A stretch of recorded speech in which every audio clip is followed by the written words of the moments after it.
No räägi, Martin. Millega sa tegeled siin? Mina puhastan luustikke välja. Puhastad luustike välja? Luustikud, mis maeti 17. sajandi keskpaigast kuni siis 18. sajandi keskpaigast. Ja mitu indiviidi on siin? 3. Siin on 3 jah. Aga kokku oleme leidnud 22 ja siin number on peal ka. Kas ma nägin enne sind, siis äkki seda? See on üks täiskasvanud. No vaata, mul on täiesti... Ja nii käibki, kuidas arheoloog töötab. Kellu on käes. Kellu on käes. Ja nokib maasest tassi. nokib. Ega mina ei tassi neid, sinul on täpselt samasugune muster pannud. Kühvel. Jah. Nii ta läheb niimoodi. Põhitööriistad. Ja nii, ämbrisse lihtsalt läheb. Tegelikult on veel põhitööriistu. Hambaarsti tööriist. Ja. Vaatel. Kusagil oli lusikas ka. Jaa. Supilusikas ja pintsel.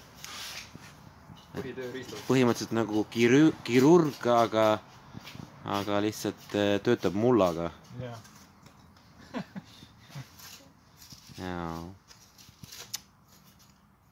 Ja näete, meie silme ees rullub ajalugu lahti.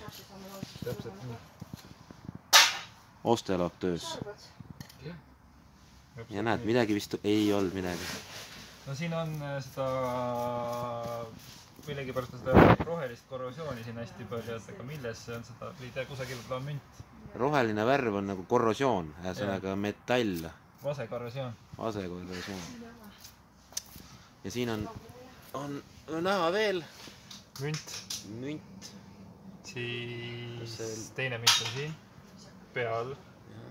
Siin on nagu rinnakuri vasaku poole peal, siis siin on näha parema käe sõrmes on sõrmus. Ja näed need siin on klaashelmed.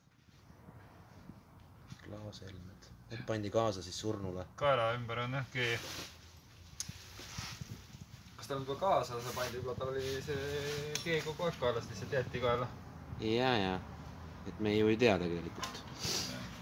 No mündid on kaasa kindlasti pandud.